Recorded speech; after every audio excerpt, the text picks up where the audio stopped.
살아온 모든 것이 하나님의 은혜입니다. 하나님의 은혜로 말미암아 여기 모여 우리가 하나님 앞에 예배드리고 또 평안을 누리며 또 인생을 살아가고 있습니다. 살면서 절대 잊지 말아야 할 것은 모든 것이 오직 하나님의 은혜다라는 사실입니다. 이것을 생각하면서 우리 서로 인사하겠습니다. 오직 하나님의 은혜입니다. 우리 인생을 살면서 날마다 은혜만을 자랑하고 또 은혜만을 누리며 살아가는 복된 인생 되기를 소망합니다.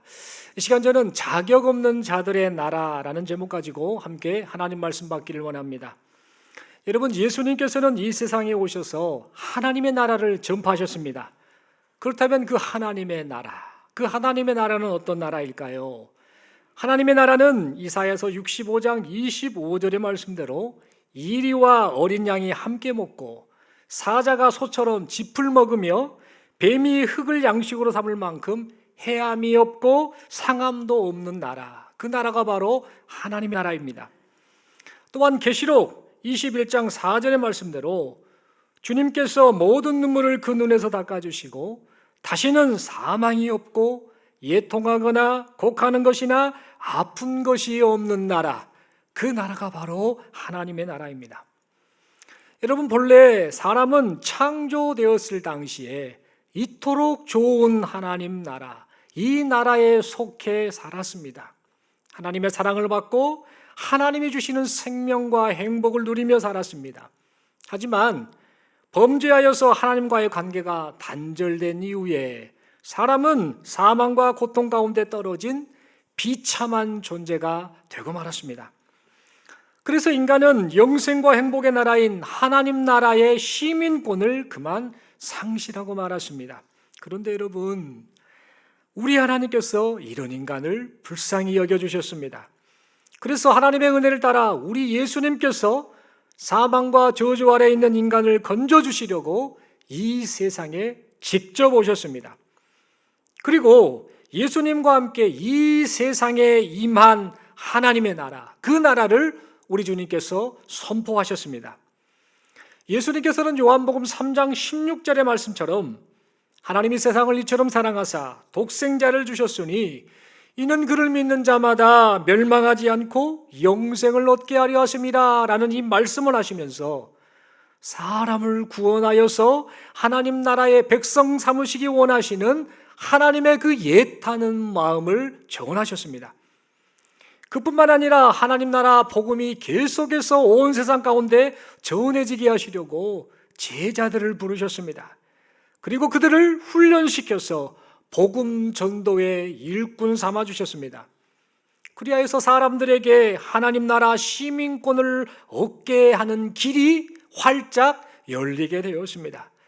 여러분, 이 모든 것이 오직 하나님의 은혜이지요. 시작부터 끝까지 모두 다 하나님의 은혜를 따라 그 은혜가 임해서 많고 많은 사람들이 예수 믿고 복음을 듣고 하나님의 자녀가 되고 하나님 나라 백성이 된 것입니다. 그런데 여러분, 어느 날이었습니다. 예수님께서 이토록 복음을 전하시고 또 제자들을 훈련시키시고 그렇게 일을 하시던 가운데에 한 사건이 하나 발생합니다.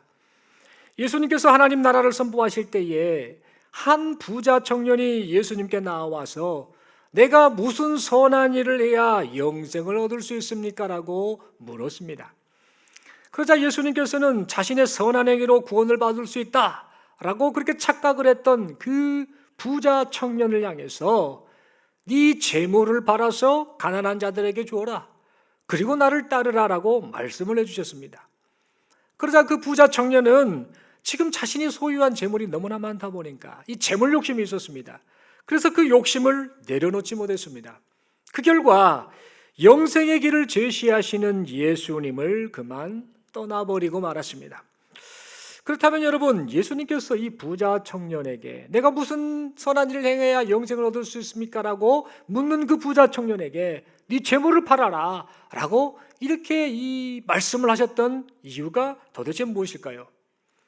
여러분, 그 이유는 지금 나는 율법을 잘 지키면서 하나님 사랑, 이웃 사랑이라는 선한 삶을 살고 있으니까 당연히 나는 영생을 얻을 수 있어 라고 그렇게 자부하고 있는 부자 청년의 착각을 깨우쳐 주시기 위함이었습니다. 다시 말해 예수님께서는 네가 스스로 율법을 지키며 선한 일을 행함으로 영생을 얻을 수 있다라고 그렇게 지금 자신하고 있지. 그런데 말이다, 너는 율법의 핵심인 이웃사랑 그 실천을 하고 있다라고 말은 하는데 이웃사랑을 위해 네가 가진 재물의 일부분도 내려놓지 못하지 않느냐. 이처럼 연약하고 악한 인간이 어찌 행위로 구원을 얻을 수 있다라고 생각하느냐라는 그런 의미로 이 말씀을 하셨던 것입니다. 그러면서 이 상황을 지켜보고 있던 제자들을 향해 말씀하십니다.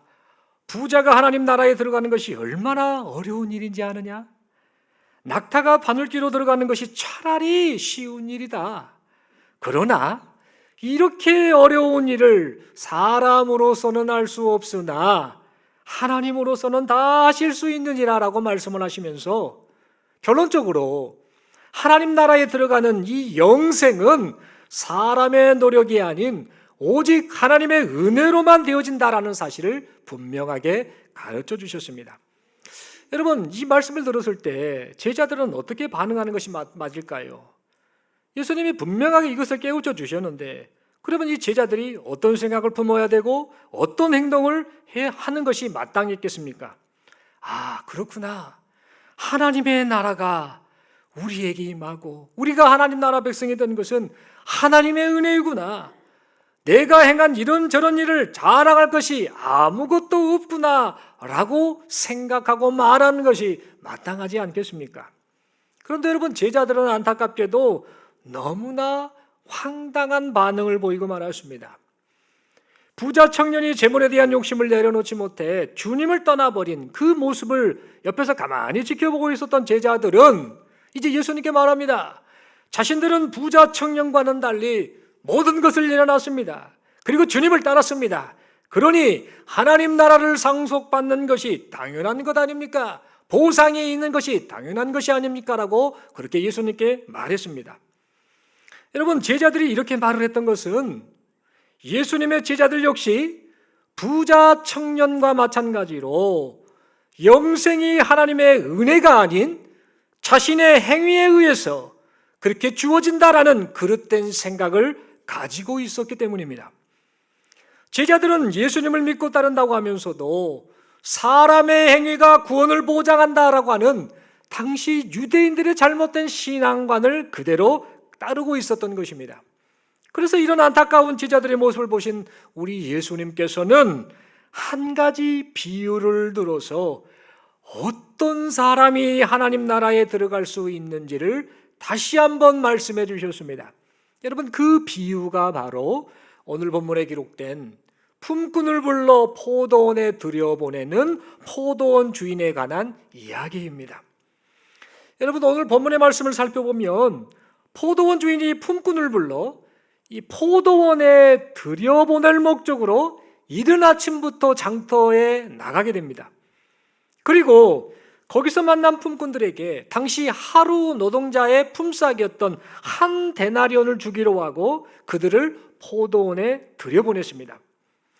그런데 무슨 명분인지는 모르겠습니다만 포도원 주인은 제3시, 제6시, 제9시 우리 시간으로 오전 9시, 낮 12시 그리고 낮 3시에 이 장터에 또다시 나가서 지금 일자리를 얻으려고 하는데, 그래서 돈을 벌어서 가족을 지금 부양해야 되는 그런 상황인데 고용해주는 사람이 없어서 어쩌면 좋나라고 그렇게 시간을 보내며 빈둥빈둥거리고 있는 그 사람들에게 이 포도원 주인이 다시 한번 나아가서 그들을 포도원 품꾼으로 고용해 주었습니다.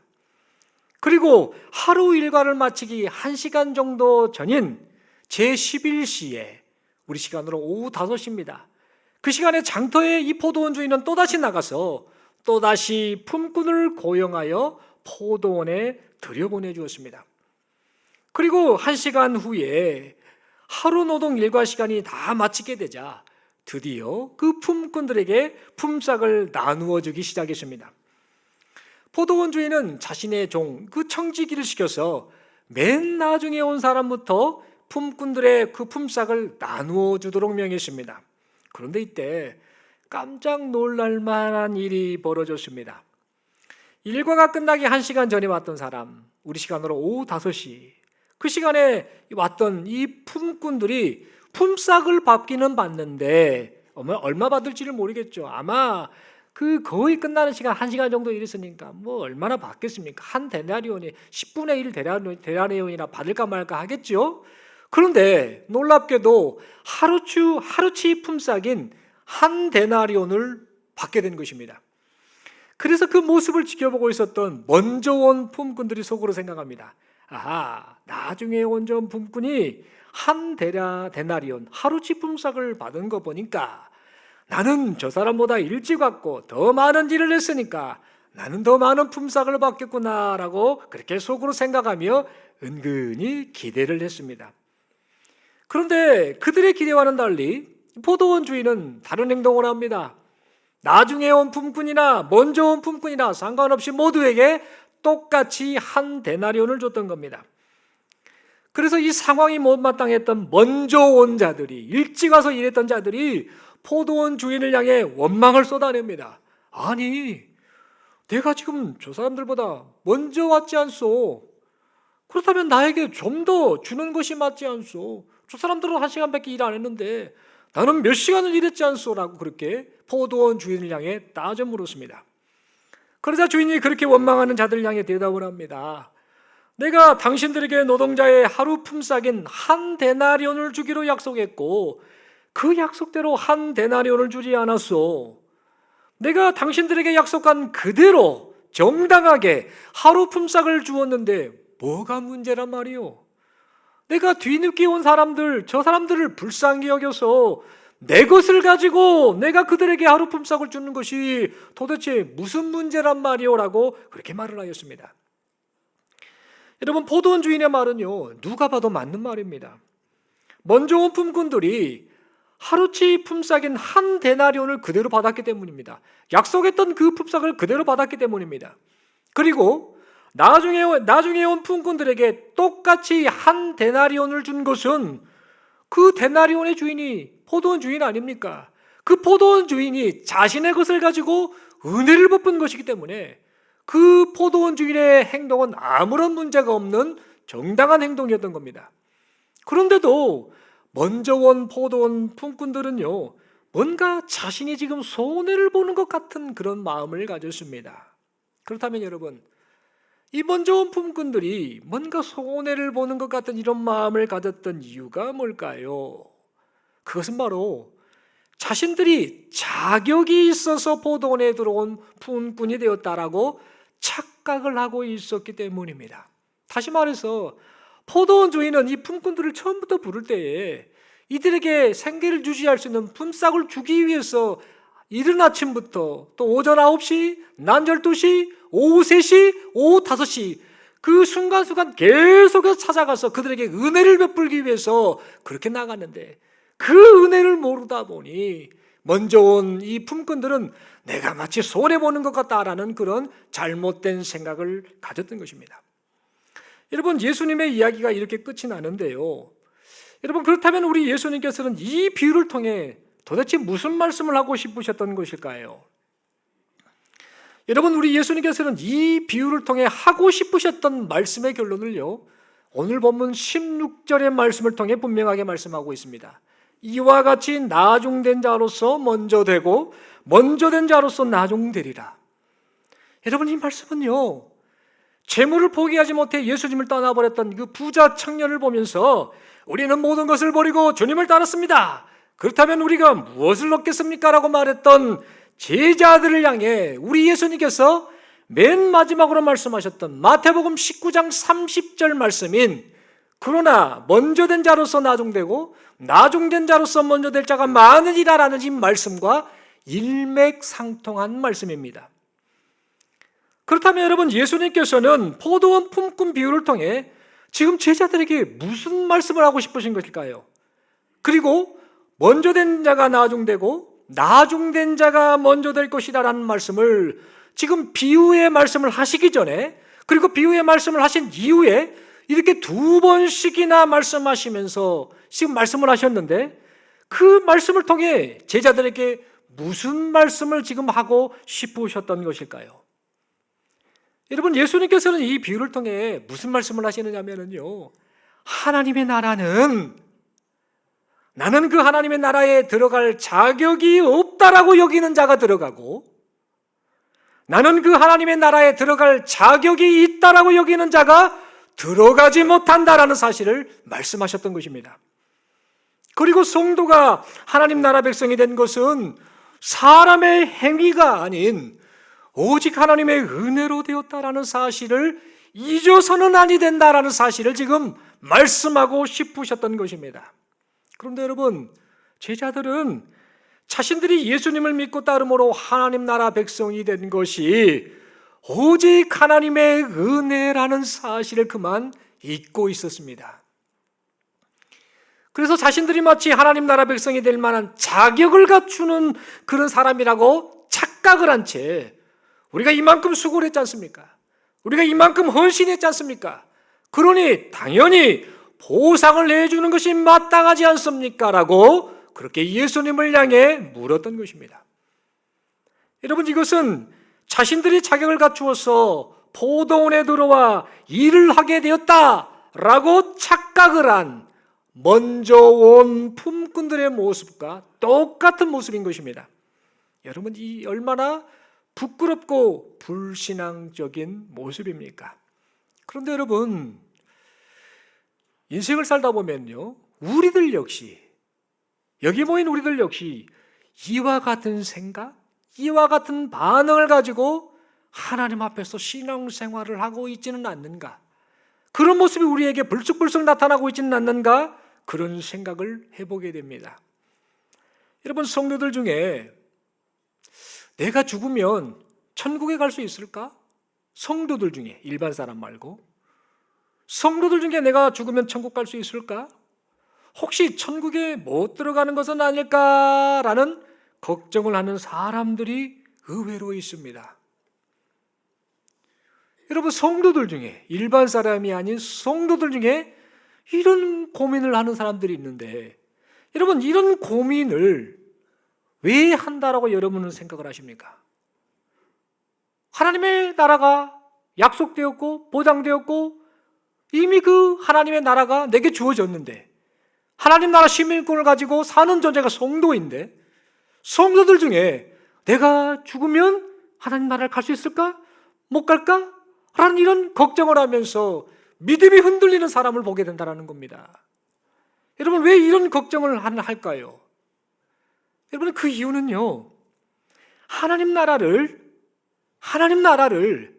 내 스스로 자격을 갖추어야 하는 것으로 착각을 하고 있기 때문입니다. 내가 뭔가를 행해서 자격을 갖추면 하나님 나라에 들어갈 수 있다라고 그렇게 착각을 하고 있기 때문입니다. 여러분, 이것은 자신이 무슨 선한 일을 행해야 영생을 얻을 수 있습니까? 라고 물었던, 다시 말해 나는 지금 선한 일을 행하고 있기 때문에 나는 영생을 얻을 수 있을 것이다 라고 착각을 했던 부자 청년과 똑같은 모습인 것입니다. 여러분, 그러므로 우리는 결코 잊지 말아야 합니다. 예수님께서 제자들을 불러서 하나님 나라 백성을 삼으신 것은 제자들이 자격을 갖추었기 때문에 그들을 부르신 것이 결코 아니었습니다. 오늘 본문에 등장하는 모든 품꾼들이 이른 아침, 오전 9시, 낮 12시, 오후 3시, 오후 5시 이때 부름을 받았던 모든 품꾼들이 포도원에 들어가게 된 것도 그들이 자격을 갖추었기 때문에 포도원 품꾼이 된 것이 결코 아니었습니다. 여러분, 그들이 자격이 있어서가 아니라 오직 제자들과 품꾼들을 불쌍히 여기신 은혜 때문에 그들이 포도원에 들어가고 제자들이 하나님 나라 백성이 되었던 것입니다. 그런데 여러분, 이렇게 귀한 은혜, 하나님 나라 백성 삼으신 그 은혜가 지금 이렇게 모여 예배드리는 우리에게 그대로 임했습니다. 우리를 불쌍히 여기셔서 복음으로 우리를 부르셨습니다. 복음의 주인공이신 예수 그리스도께서 우리를 직접 찾아와서 만나주셨습니다. 그래서 아무 자격 없는 우리를 하나님 나라 백성이 되게 하셨습니다. 그러므로 우리가 잊지 말아야 할 것은 하나님 나라는 나는 아무 자격이 없어요. 예수님 저를 불쌍히만 여겨 주옵소서라고 고백하는 자들이 들어가는 나라, 그 나라가 바로 하나님의 나라라는 사실을 우리는 잊지 말아야겠습니다. 그러므로 여러분, 우리가 아무리 오랜 신앙생활을 한다 할지라도 앞으로 계속해서 신앙생활을 하면서도 우리는 우리 자신에게서 하나님 나라 백성이 되는 자격을 찾을 수 없어야 합니다. 이것이 구원받은 성도의 정상적인 모습인 것입니다. 그런데 여러분, 우리 자신에게서 하나님 나라 백성이 되는 자격을 찾았다 라고 만약 그렇게 생각한다고 한다면 그 사람은 어떤 사람인가? 지금 신앙생활을 잘못하고 있는 것입니다. 잘못하고 있는 사람입니다. 신앙생활의 출발을 지금 잘못해서 지금 잘못된 방향으로 지금 하고 있는 것입니다. 그리고 우리 자신에게서 하나님 나라 백성이 되는 자격을 찾았다라고 그렇게 생각하는 사람은요, 지금 그가 예수 믿고 구원받았다라고 고백하며 신앙생활을 하고 있는데 어느 순간부터 내 자신에게서 하나님 나라 백성이 될 만한 자격을 찾았다라고 그렇게 느끼고 있다고 한다면 그 사람은 지금 신앙적으로 심히 병든 상태인 것입니다. 여러분, 구원받은 하나님 나라 백성은요, 인생을 마치는 순간까지, 하나님 앞에 서는 순간까지 저는 하나님 나라 백성이 될 자격이 없습니다. 저 같은 죄인을 하나님 나라 백성 삼으신 그 은혜에 감사합니다라는 고백만 드리는 사람들입니다. 그래서 자격이 없는 내가 하나님의 은혜로 하나님 나라 백성이 되었구나라는 사실을 깨닫다 보니 그의 삶이 자연스럽게 변하게 됩니다. 삶의 태도가 바뀌고 삶의 목적이 바뀌고 삶의 방향이 바뀌게 됩니다. 나를 드러내지 않습니다. 은혜를 베풀어 주신 주님을 드러내지요. 나를 위해 살지 않습니다. 은혜를 베풀어 주신 주님을 위해 삽니다. 또한 주님이 그토록 바라시는 나보다 남을 귀하게 여기는 삶을 살아가게 됩니다. 그런데 여러분, 나 자신에게는 하나님 나라 백성이 될 만한 자격이 없다라는 이 사실을 모르거나 아니면 점점 잊어가게 되면은요, 자기 자신이 하나님 나라 백성이 될 만한 자격이 있다라고 그렇게 착각을 하게 되는데 그 결과 아주 이상한 증상이 그 사람에게서 나타나게 됩니다. 그 이상한 증상이 뭔지 아십니까? 나는 자격이 있다라고 생각하는 그 사람에게 나타나는 아주 두드러진 특징이 있는데 그 특징은 바로 그에게서 할 말이 많아진다는 겁니다. 여러분, 오늘 본문에 보면 포도원에서 일한 품꾼들 중에 포도원 주인에게 이런저런 말을 많이 했던 사람이 누구였습니까? 바로 먼저 온 사람들입니다. 여러분, 이 먼저 온 사람들이 왜 이렇게 포도원 주인에게 이런저런 말을 했을까요? 그들은 스스로 자격이 있다라고 생각을 했습니다. 내가 포도원에 들을 만한 자격이 있어. 그렇게 생각을 했기 때문에 포도원 주인을 향해서 궁시렁거리면서 원망하면서 말도 안 되는 요구를 그렇게 했던 것입니다. 여러분, 그런데 반면에 그 포도원 품꾼들 중에요, 한마디 말도 안 한 사람들도 있었습니다. 누구였을까요? 바로 나중에 온 사람들입니다. 나중에 온 사람들. 여러분, 이들은요, 자신이 포도원 주인으로부터 이런 은혜를 입을 만한 자격이 없다는 것을 알았습니다. 기껏해야 10분의 1 대라이온이나 받으면 감사하겠다. 그거라도 감사합니다. 불러주셔서 감사합니다라는 그런 마음을 가졌는데 상상도 못하게 하루치 품삯인 한 데나리온을 받다 보니 뭔 말을 하겠습니까? 자격이 없는 나에게 이런 은혜, 호의를 베풀다니 라는 그들은 생각을 했던 것이죠. 그래서 그들은 포도원 주인이 베푼 은혜에 그저 감사하고 또 감사하면서 아무 할 말이 없는, 아무 자격이 없는 그 자신을 생각하며 아무 말도 하지 않았던 것입니다. 여러분, 이처럼 자격 없는 내가 하나님 나라 백성이 되었다라는 사실을 알게 되면 성도인 우리가 어떤 반응을 보이겠습니까? 불평이 나타날 수 없는 겁니다. 이래도 감사하고 저래도 감사하고 자격 없는 죄인인 나를 하나님 나라 백성 삼아주셨구나, 영생을 주셨구나라는 생각을 하니, 그 은혜를 생각하니 불평이 아닌, 원망이 아닌 어떠한 상황 속에서도 감사하고 또 감사하게 되는 것입니다. 그러므로 여러분, 지금 우리의 모습이 누구의 모습인지를 우리는 생각해야 됩니다. 포도원 품꾼들 가운데에 먼저 온 품꾼들의 모습, 불평하고 원망하고 나는 자격이 있다라고 여겼던 그 먼저 온 품꾼들의 모습이 혹시 내 모습은 아닌가?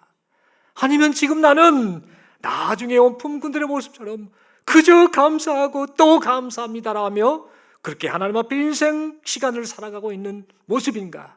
우리 자신의 상태를 돌아보아야 겠습니다. 또한 지금 우리 자신이 하나님 나라 백성이 되기에는 아무런 자격이 없는 존재라는 사실을 혹시 내가 망각하고 있지는 않는가? 아니면 그 은혜를 모르고 살고 있지는 않는가? 그렇게 신앙생활하고 있지는 않는가? 우리 자신을 돌아보아야겠습니다. 여러분, 나는 하나님 나라 백성이 될 만한 자격이 있다라고 착각을 할 때 나타나는 또 이상한 증상이 또 하나 있습니다. 여러분, 그 이상한 증상이 무엇일까요? 그것은 바로 나보다 못한 것처럼 보이는, 나보다 자격이 없어 보이는 그런 사람이 좀 인정을 받거나, 그 사람이 좀 열심을 내거나, 그 사람이 대우를 받으면 그 꼴을 못 보는 그런 마음으로, 그런 말로 행동을 하게 된다는 것입니다.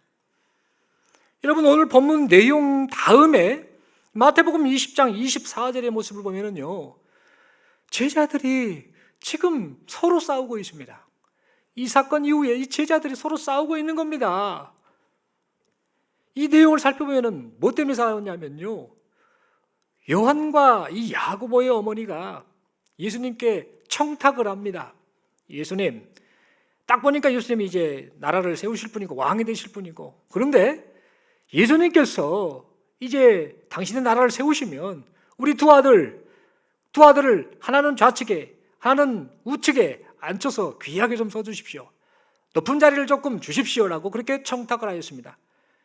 우리식으로 말하면 좌청령 우백호 삼아 주십시오라고 이 요한과 야고보의 어머니가 그렇게 요청을 했던 겁니다. 이때 다른 10명의 제자들이요, 그것을 보고 있었습니다. 그리고 그것을 다 듣고 있었습니다. 그러더니요, 이 다른 제자들이 모두 열이 받았습니다. 성질이 난 겁니다. 부글부글한 겁니다. 그래서 서로 지금 갈등하고 싸우고 그렇게 분위기가 심상치 않았습니다. 여러분, 왜 이 12 제자들 간에 열받고 갈등하는 일이 발생하게 되었을까요? 왜 그랬을까요? 그것은 바로 서로가 높아지려고 했던 그런 마음이 있었기 때문입니다. 그러면 여러분, 왜 서로가 높아지려는 마음을 가졌을까요?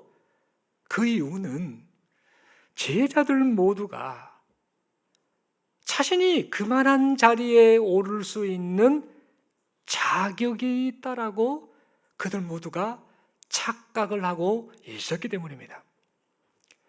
그래서 제자들은 저 두 녀석만 이 좋은 자리를 차지하려고 하네. 요한과 야고보, 지네들 뭐가 잘났다고? 저것들이 우리보다 무슨 자격이 높은 것도 아닌데, 있는 것도 아닌데, 나도 그 자리에 오를 만큼 자격이 있는데라며 그렇게 생각을 하며 서로 싸우고 갈등을 하였던 겁니다. 여러분, 제자들은 아직도 하나님 나라가 자격 없는 자들의 나라라는 사실을 깨닫지 못하고 있었던 것입니다. 사랑하는 성도 여러분, 그러므로 우리는 하나님 나라가 자격이 없는 자들의 나라라는 사실을 잊지 않기를 바랍니다. 하나님의 나라는 자격이 있는 자들의 나라가 아닙니다. 자격이 없는 자들의 나라입니다. 여러분, 만약 하나님의 나라 백성으로 살아가는 우리 마음 가운데에 불평이 나오고 원망이 나오고 시샘이 나오고 미움이 나오고 또 교만하는 마음이 나오고 높아지려는 욕망이 꿈틀거리고 있다라고 한다면 우리는 우리 자신을 보아야 합니다. 내가 지금 자격이 있는 자인 줄로 내가 지금 착각하고 있구나. 자격이 없는 죄인인데 내가 자격이 있다라고 내가 지금 착각하고 있구나 라는 것을 어서 속히 깨닫고 정신을 바짝 차리는 우리 모두가 될 수 있기를 바랍니다. 여러분 한번 생각을 해보십시오. 나 자신이 아무 자격이 없는 죄인이라는 것을 아는데 무슨 할 말이 있겠습니까? 할 말이 없습니다. 나는 아무 자격 없는데 불러주신 것만도, 은혜 베풀어 주신 것만도, 구원해 주신 것만도 감사합니다라는 그런 마음을 갖고 있는데 무슨 말을 하겠습니까? 나 자신이 아무 자격이 없는 비참한 죄인이라는 사실을 아는데 무슨 욕심을 갖겠습니까? 나 같은 것이 무슨 그런 자질을 차지합니까?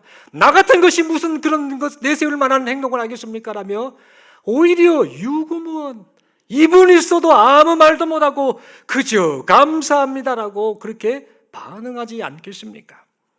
그래서 나 죽은 품꾼들처럼 하나님 나라 백성 삼아주셔서 감사합니다라는 그런 고백만 하지 않겠습니까? 그래서 섬기는 종의 삶을 산다 할지라도 비천해 보이고 내가 늘 희생하고 내가 늘 손해보고 그런 모습으로 산다 할지라도 자격 없는 내가 하나님 나라 백성이 되었다라는 사실 때문에 그저 기뻐하고 감사하지 않겠습니까? 사랑하는 성도 여러분, 우리 예수님께서는 오셔가지고요 아주 의미심장한 말씀을 해주셨습니다. 내가 의인을 부르러 온 것이 아니다. 내가 죄인을 부르러 왔다라고 그렇게 말씀하셨습니다. 여러분, 내가 의인을 부르러 온 것이 아니라 죄인을 부르러 왔다라는 이 말씀의 의미가 뭔 줄 아십니까? 다시 말해 이 말의 의미는요, 스스로 자격 있다라고 생각하는 의인들, 의인도 아닌데 나는 자격 있어, 하나님 나라 들어갈 자격 있어 라고 착각하고 있는 자칭 의인들, 그들을 부르러 온 것이 아니야. 나는 아무런 자격이 없다라고 고백하는 죄인, 그들을 부르러 왔다라고 말씀을 하셨던 것입니다. 그리고 그렇게 부름을 받은 죄인들, 나는 자격이 없다라고 여기며 나는 죄인입니다라고 고백하는 그 죄인들을 하나님 나라 백성 삼아주셨습니다. 여러분, 이런 의미에서요, 하나님의 나라는 어떤 나라인 줄 아십니까? 죄인들이 모인 나라입니다. 다 죄인들이 모인 나라입니다. 나는 죄인이고 하나님 나라 백성이 될 자격이 없다라는 사실을 고백하는 자들이 모인 나라가 바로 하나님의 나라입니다. 오직 하나님의 은혜가 아니면 하나님 나라에 결코 들어가지 못합니다라는 사실을 인정하고 고백하는 자들이 모인 나라, 그 나라가 바로 하나님의 나라입니다. 여러분, 그러므로 자격 없는 죄인인 우리가 하나님의 은혜로 하나님 나라 백성이 되었다라는 사실을 생각하며 그저 하나님 앞에 감사하고 또 감사하는 우리 모두가 될 수 있기를 간절히 소망합니다. 그리고 오직 예수님만 바라보시길 원합니다. 하나님의 은혜의 절정이신 예수 그리스도, 그분만이 우리의 소망이십니다.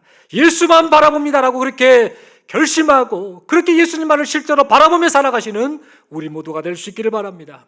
또한 자격 없는 나를 하나님 나라 백성 삼아주셨으니 이제는 살면서 나를 좀 드러내지 않았으면 좋겠습니다.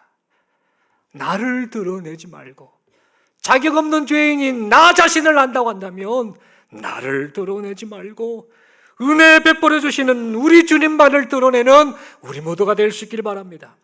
무엇보다도 나를 위해 살지 않았으면 합니다. 은혜 베풀어 주신 주님을 위해 살아가는, 그것이 인생의 목적이 되는 우리 모두가 될 수 있기를 소망합니다.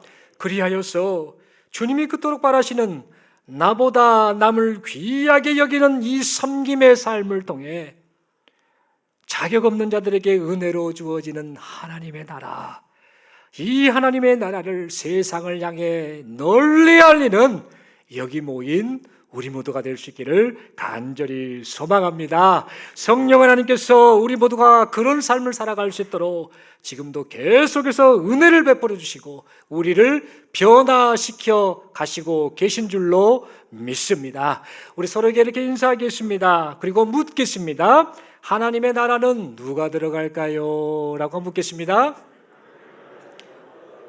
그러면 아주 자신 있게 확고한 그런 우리 표현으로 서로에게 인사하겠습니다. 아무 자격 없는 저 같은 죄인이 들어갑니다. 그리고 마지막으로 이렇게 인사합니다. 이 모든 것이 오직 하나님의 은혜입니다. 아멘이시지요?